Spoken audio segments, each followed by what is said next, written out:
প্রতি বছরের ন্যায় এবারও শহীদ সাগর দীপক স্মৃতি রক্ষা কমিটির উদ্যোগে সাগর দীপকের 44তম শহীদ দিবস উদযাপন হয় রামকৃষ্ণনগর নেতাজি বাগের সাগর দীপকের স্থায়ী শহীদ বেদিতে। প্রথমে মাল্যদান করেন শহীদ সাগর দীপক স্মৃতি রক্ষা কমিটির সম্পাদক কৃষ্ণ চৌধুরী। রামকৃষ্ণ বিদ্যাপীঠ হায়ার সেকেন্ডারি স্কুলের অধ্যক্ষ বিশ্বজিৎ নাথ ও কদমতলা হাই স্কুলের প্রধান শিক্ষক মৃগাঙ্ক পুরকায়স্থ। এরপর পুষ্পার্ঘ্য নিবেদন করেন শিক্ষক বাপ্পা দাস, সৌমিত্র দাস, অজিত পাল, বিজয় সোনার, উমা দে, শর্মিষ্ঠা দাস, পুষ্পিতা মহন্ত, কাবেরী সরকার, বিপ্রজিৎ দত্ত, বিক্রমনাথ, নীলমণিনাথ, সঞ্জয় দেব ও অন্যান্য শিক্ষক সহ রামকৃষ্ণ বিদ্যাপীঠ, কদমতলা হাই স্কুল ও অন্য স্কুলের ছাত্রছাত্রীরা শহীদ সাগর দত্ত দীপক শর্মার উদ্দেশ্যে বক্তব্য রাখেন কৃষ্ণ চৌধুরী, বিশ্বজিৎ নাথ ও মৃগাঙ্ক পুরকায়স্থ। আজকের অনুষ্ঠানটি পরিচালনা করেন রামকৃষ্ণ বিদ্যাপীঠ হায়ার সেকেন্ডারি স্কুলের শিক্ষক বাবাই বিশ্বাস। রামকৃষ্ণনগর থেকে অধিকার বার্তার প্রতিনিধি গৌতম সরকার। আপনারা দেখছেন অধিকার বার্তা। আমি তখন 11-এর ছাত্র, সেই আন্দোলনের সঙ্গে আমি ওতপ্রোতভাবে জড়িত ছিলাম। এই দিন একদম সবাই আমরা সুন্দরভাবে যখন আন্দোলন করছিলাম, সেই সময় আমাদেরই সহপাঠী ক্লাস 11-এ পড়ত দীপক শর্মা, প্রথম ওর মাথায় গুলি লাগে, তারপর সাগরদা। কিন্তু তখন দেখেছি সাগরদা একটা কথা বলেছিল যে এখান থেকে আমরা সরে যাব না, যদি মরতে হয় তাহলে প্রথম আমিই মরব।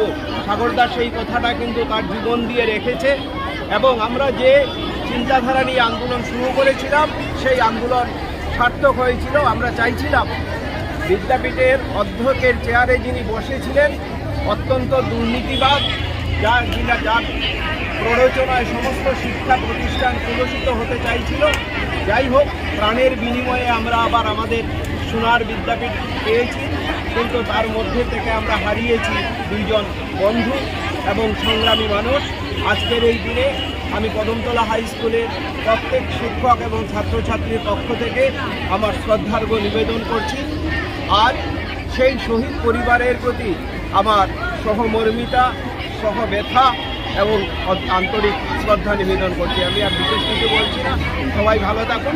এর কাছে পুত্র কন্যা সম আমরা কখনো তাদের বিরুদ্ধে এহেন কাণ্ড করতে পারি না, কিন্তু মানবেন্দ্র চৌধুরী আমার পূর্ববর্তী বক্তা বলে গিয়েছেন, কেউ নাকি ওনাকে দানবেন্দ্র চৌধুরী বলেছিল।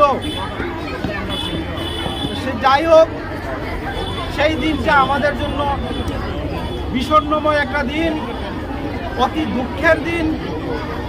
আমরা প্রতি বছর সেই দিন থেকে স্মরণ করি এবং সেই দিনে আমরা আমাদের এই শহীদ দুজন ছাত্রের প্রতি শ্রদ্ধা জানাতে আমরা প্রতি বছর এখানে সমবেত হয়ে শ্রদ্ধাঞ্জলি জ্ঞাপন করি। আমি আমার ছাত্রছাত্রীর উদ্দেশ্যে এটা বলছি, তোমরা মনে রাখো আজকের এই দিনের তাৎপর্য। আজকের দিনটিতে কেন আমরা এই জায়গায় সমবেত হয়েছি, কি উদ্দেশ্য নিয়ে সমবেত হয়েছি, সেটা সকলেরই জানা দরকার। কারণ যে স্কুলে আমরা পড়ছি সেই স্কুলের ইতিহাস আমাদের জানা খুবই প্রয়োজন। আর এটাকে ইতিহাস শুধু বলছি না, এটা একটা কালো দিবস। আমরা আশা করছি আমাদের ছাত্রছাত্রীরা নীরবে বক্তাদের কথাগুলা ভালো করে শুনবেন, হৃদয়ঙ্গম করবেন যে কিভাবে সেই দিনটা আমাদের বিদ্যাপীঠে কালো অধ্যায়ের দিন হয়ে পরিগণিত হয়েছে। আমি পরিশেষে এই শহীদ দুজন ছাত্রের প্রতি আমার গভীর শ্রদ্ধাঞ্জলি জ্ঞাপন করি। আমি এখানে উপস্থিত সবাইকে স্বাগত জানাই যে সবাই একত্রিত।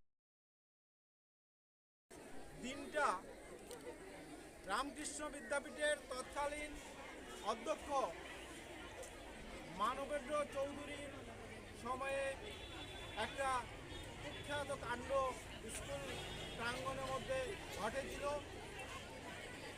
ছাত্রছাত্রীরা স্কুলের কিছু দুর্নীতির বিরুদ্ধে প্রতিবাদ করতে গিয়ে তখনকার অধ্যক্ষ মানবেন্দ্র চৌধুরী সেই ছাত্রদেরকে দমন করে উদ্দেশ্য নিয়ে পুলিশ প্রশাসনকে স্কুল প্রাঙ্গণে ডেকে আনেন এবং সেই পুলিশ প্রশাসন মানবেন্দ্র চৌধুরীর কথা মতো ছাত্রদের উদ্দেশ্যে গুলিবর্ষণ শুরু করে।